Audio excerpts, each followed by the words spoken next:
Buti na lang, Elisa. Matatanggal ko na yung tali. Sama-sama tayong aalis dito. Naputol ko na isa. Kasi dyan makakatakas na tayo. At sinong tatakas?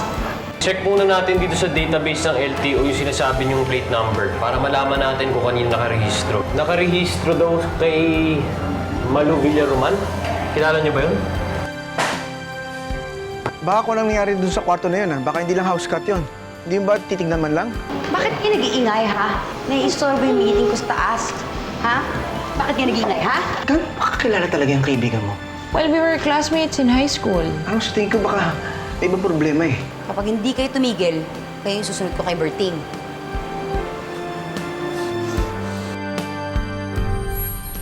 Eh di tama talaga si Chang. Si Elisa talaga yung nakita namin. Galing ni Chang, no? Palibasa, anak niya yun. Siyempre, unang kita niya pa lang. Alam niya nang si Elisa yun. Sayang, sana kinuha na namin si Elisa nun. Tay, bakit wala kang kibo? Nahihiya kasi ako sa sarili ko eh. Dahil kung ano-ano iniisip ko kay Dolores, yun pala ako yung may mali.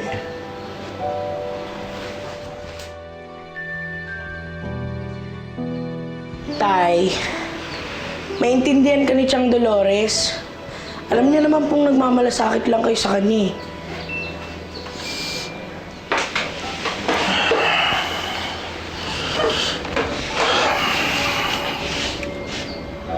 Alam ko naman yun. Nakukonsensya lang ako kasi tinitiis ko siyang di kibuin. Dapat nga, suportahan ko siya dito sa mga gusto niya eh. Eh di bati na po kayo ni Chang Dolores. Kikubuin niyo na po siya.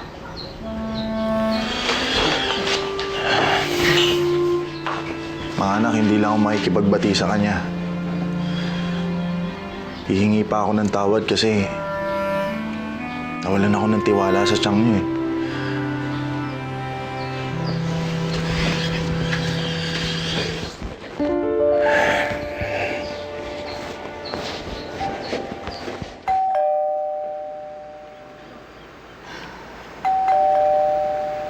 Buksan mo nga. Sino ba yan? Tao.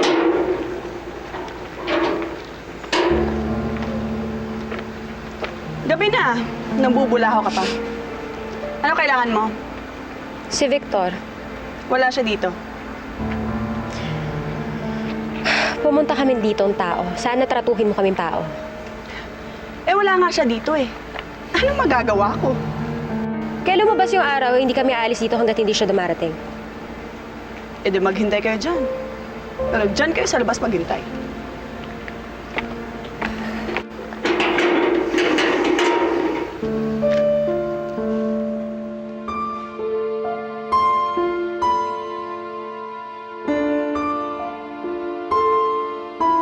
Let's go. Baka hindi na niyo tayo balikan. Let's go. Honey, hindi naman tayo pwede umalis na walang paalam. This is it. We're closing the deal already. Baka meron siyang problema. Let's go. Hindi naman. Hi! I'm so sorry. Yung mga pusa ako naghahabol ng daga. Oh my God. Nakakaya may daga yung bahay ko. That's okay. But they really made a mess downstairs and ang dami kong kailangan ayusin. So, pwede bang next time na lang? Sure. Sige. Set na lang natin ang meeting natin next time, Yeah, okay? i-review ko rin naman din sa email yung contract niya since sobrang haba din naman yun. Hindi ko na mababasa yun tonight. Okay. Okay? Yeah. All right. Okay, thank you for your time, Lulu. I hope the next time we see each other, business partners na tayo, ha? Hindi, ngayon na yun. Oo, sign na lang ang kulang. Okay, all right. Okay, thank you. Bye-bye. Bye-bye. Thank you very Sorry much. again. Okay. Sorry talaga. Okay. Bye. Bye.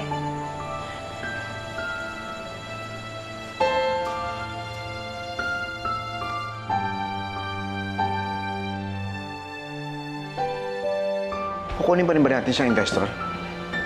Bakit naman hindi?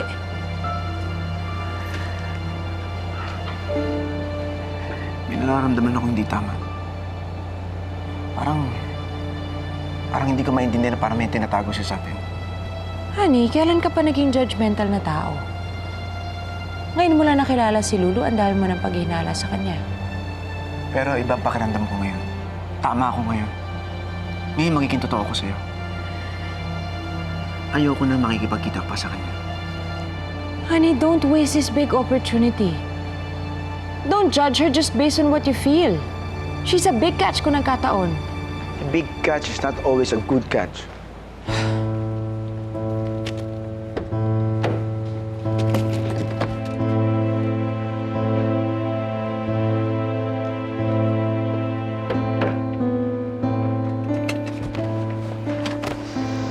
Kanina pa tayo nag-aantay dito.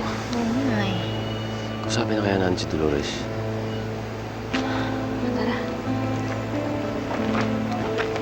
Uy, maghihintay lang ba talaga tayo dito?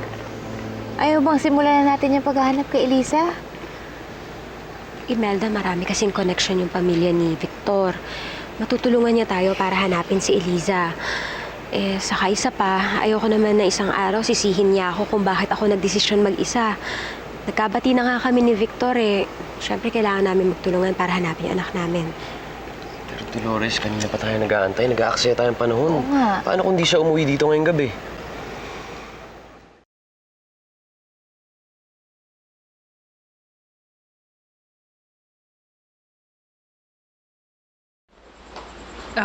Lulu, may sasabihin sana ako sa'yo eh.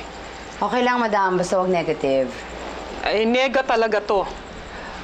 Baka matigok si Berting. Mauubusan niya ng dugo pag di natin dinala sa ospital.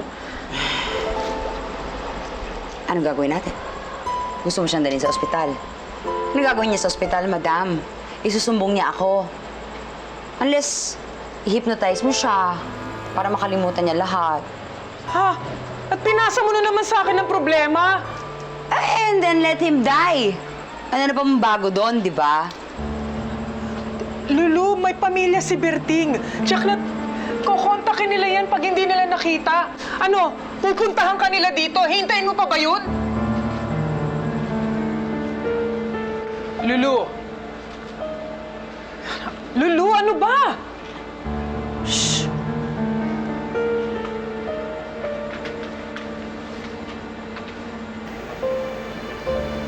May kotse. Victor na ba yan? Para sasakay naman ni Victor Oo nga, si Victor nga yan.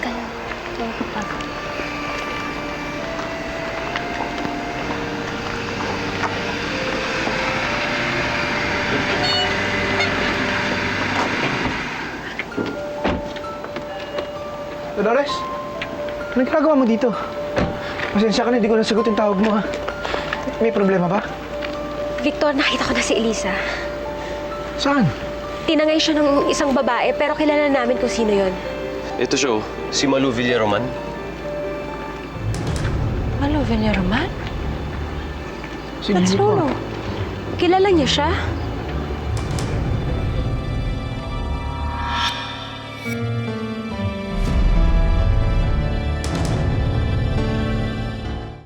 Nasisiraan ka na naman ba ng ulo, Dolores?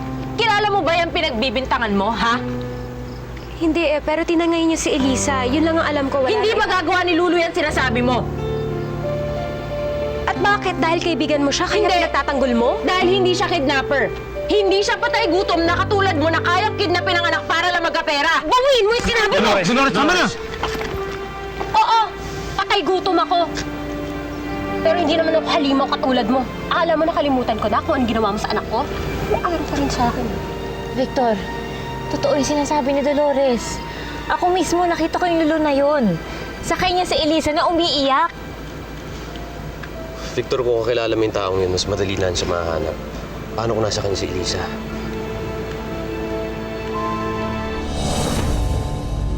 Kanina pa umalis ang kapatid mo. Kasama si Roman at yung isa pang babae. Sir, saan kaya sila nagpunta? Wala naman sinabi kung saan pupunta Sige, salamat. Sige. Tay, tayo na lang po kaya natin si Chang sa bahay. Kaya po, kung may load po kayo, tawagan niyo po siya. Anak, gusto ko kasi siyang kausapin ng personal Nahihiya ako dahil, tingnan mo, ibang tao pa yung tumutulong sa kanya, imbis na ako na kapatid niya. Tay, wala na rin pong iba sa atin si Mang Roman. Kaya huwag niyo na pong konsensyahin yung sarili ninyo. Mamaya, sasamahan na naman po yung loob ninyo. Lahat naman po ng tao nagkakamali. Mahalaga po, handa po kayong mag-sorry kay Chang Dolores.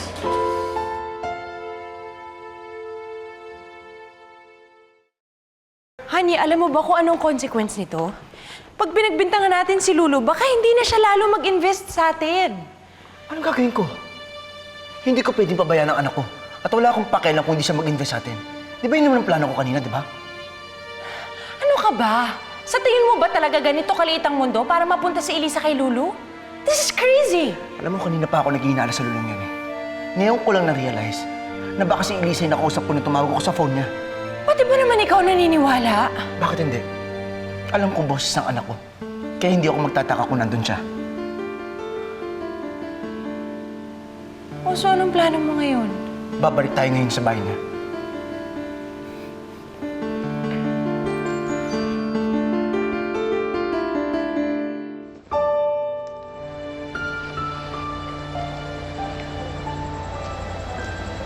Masama ito.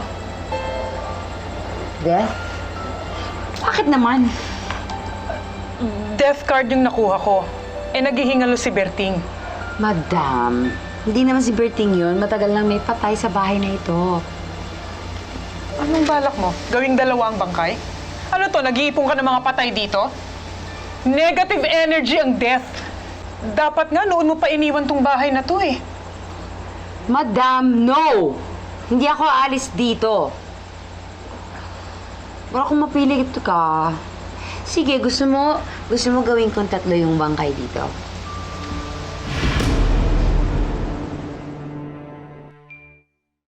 Hello, Roman.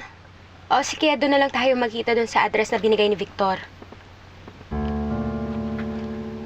Anong sabi ni Roman? Nakipag-usap na daw siya doon sa mga pulis na sumasakop daw doon sa lugar ni Lulu. Sasama din daw siya sa pagkuha kay Elisa. Sana makuha na natin si Elisa. Sinasabi ko na eh. Malakas ng kutob ko na si Elisa yung narinig ko na ingay doon sa loob ng kwarto. Honey, I also want Elisa to be safe. Pero hindi pa rin ako makapaniwala na kaya ni Lulu na kunin si Elisa. Hindi yun ang pagkakakilala ko sa kanya. Mabait siyang tao. Noon yun. Pero marami na siyang pinagdaanan sa buhay niya. Hindi ako papayag. Hindi ako papayag na hindi siya maparusahan. Mananagot siya sa akin.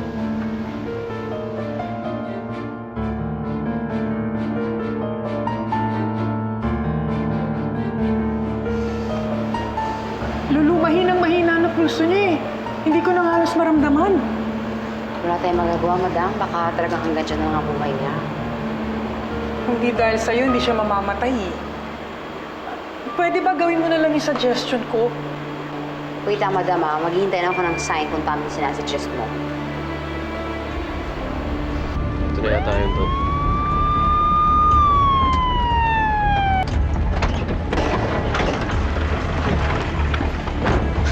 Roman! Ito yung bahay nila, Lulu!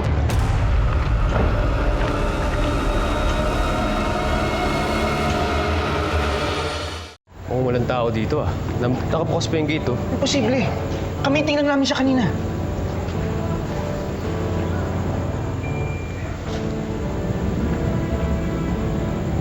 Bo, sir, wala talagang tao eh.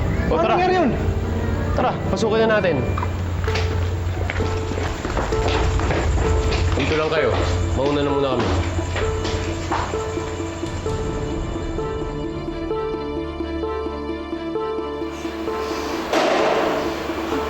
Anong ingay yun? Anong meron dyan?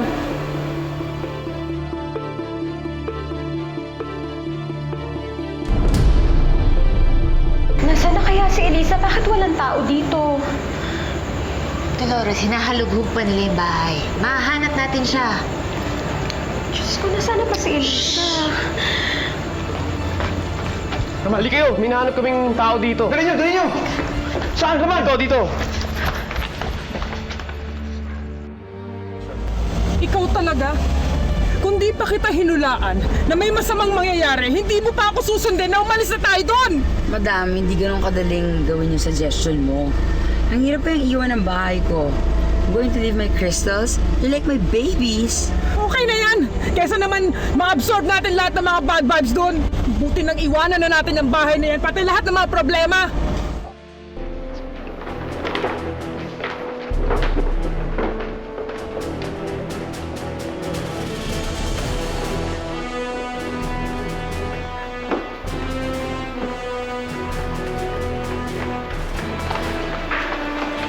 Sana si Elisa? Wala siya dito. Saan kaya dinala ni Lulu yung anak ko? Roman, bukas yung gate doon sa likod. Baka doon sila dumaan. Posible nga.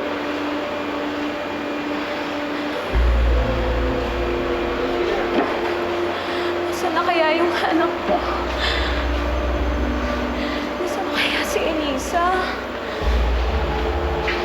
Dolores, may awa ang Diyos. Di niya hayaan mawala si Elisa. Uwi pa siya. Kailangan natin siya dalhin sa ospital. Baka alam niya kung nasan si Elisa.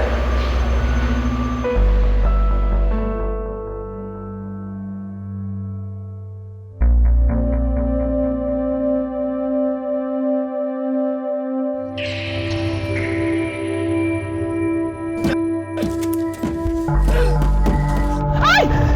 Si Jam! Si Elisa! Madam, ang ingay na nga nung dalawa sa likod. Ang ingay mo pa.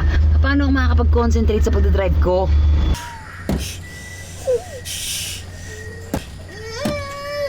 Baka hindi na sila makahinga. Ilabas na natin sila. Madam, pag dito natin sila nilagay, dito sila mag-iingay. Mamaya magtangkapan tumakas yun, no? Baka mamatay sila doon! Natatakot na ako! Di ba suggestion mo na umalis tayo? Oo, pero ang nasa isip ko, safety!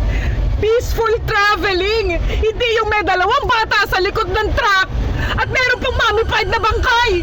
Okay, fine. You want peace? I'll give you peace.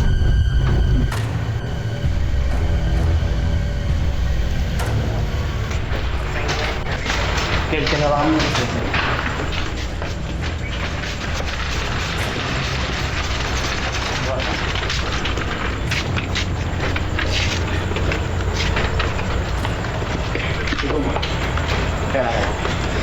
Sasama ako sa ospital. Baka may alam itong lalaki tungkol kay Elisa. Tatanungin ko siya ng mga bagay-bagay.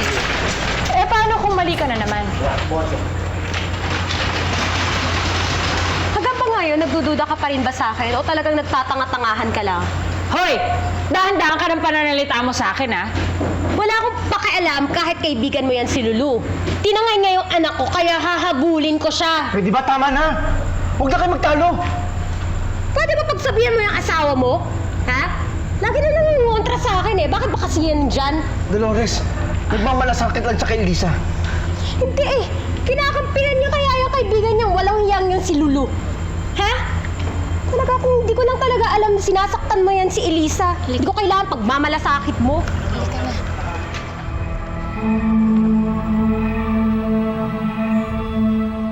Honey, talaga bang pag-aaksayahan natin ang oras yung lalaking yan? Paano kung tama si Dolores? Paano kung yung lalaki yung makapagbigay ng impormasyon kung nasan si Elisa? Alam mo, umpisa pa lang, naghihinala na ako sa kaibigan mo eh. Yung sinasabi niya kumakalbog dun sa kwarto, na sinasabi niya house cat, ano yun? Yung lalaking duguan? Hinahanap ko yung anak ko, pero nandito lang pala siya. Tinatago ng kaibigan mo. Honey, alam mo, naiintindihan ko nararamdaman mo. Pero lahat ng hinala mo, walang confirmation yan. Suspetsa lang lahat yan, honey. Yun ang dapat kong alamin. Pero oras na malaman ko na tama yung sinasabi ni Dolores kay Lulu, hindi ko palalampasin yung kaibigan mo. Ipakukulong ko siya. Wala akong pakialam kung hindi siya mag-invest sa business sa akin. Wait! Saan ka pupunta? Pupunta tayo ng ospital. Kaya pwede ba? Huwag kayo magtalo ni Dolores. Halika na!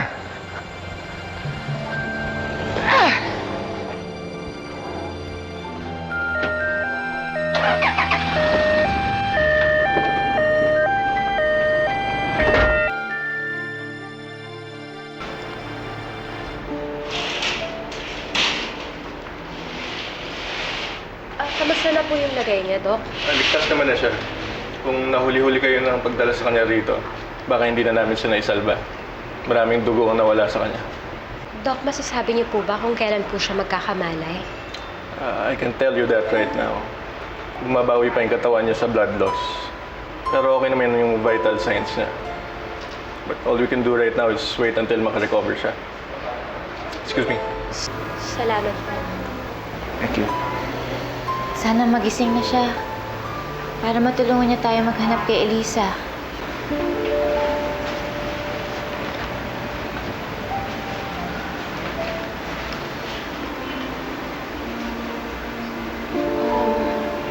Sir? Pasensya na po kayo kung kinukulit ka namin kahit wala ka pang malay, ha? Wala na po kasi kaming ibang matatanungan, eh. Ako nga po pala yung nanay ni Elisa. Kilala niyo po ba yung anak ko? Kasi po, gusto ko na po siyang hanapin. Tagal-tagal ko na po siyang hinahanap. Pinagdadasal ko po na sana magkamalay na po kayo para maituro niyo po kung nasaan po yung anak ko. Alam niyo po, mahal na mahal ko po talaga si Elisa. Lahat po gagawin ko para po makasama ko na po yung anak ko. Sir, sana po gumising na po kayo kasi gusto ko po talaga malaman kung saan yung anak ko. Dolores.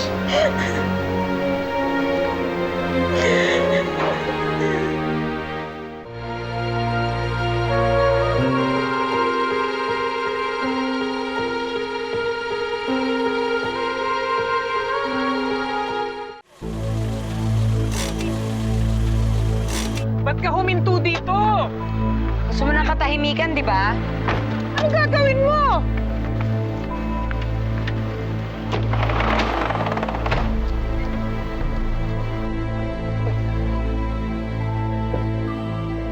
Madam, tulungan mo nga ako dito. Anong gagawin mo sa kanya? Diyos ko po.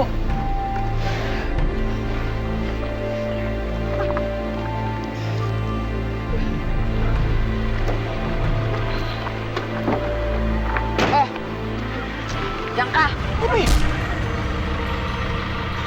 Para walang maingay. Gusto mo tahimik, di ba? Oh. Iiwan mo siya dito! Gusto mo maiwan kasama niya? Bahala ka, madam.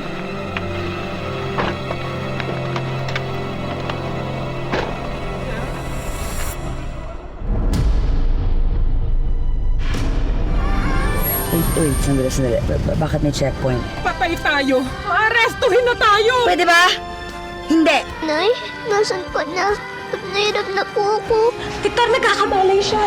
Si Elisa? Delikado si Elisa! Bawiin natin kay Ma'am Lulu! Baka patayin din niya si Elisa! Ano, Andong? Buhay pa? Mukhang patay na eh. Ma'am, maraming salamat. Pasensya na po sa abala. Ma'am, sandali.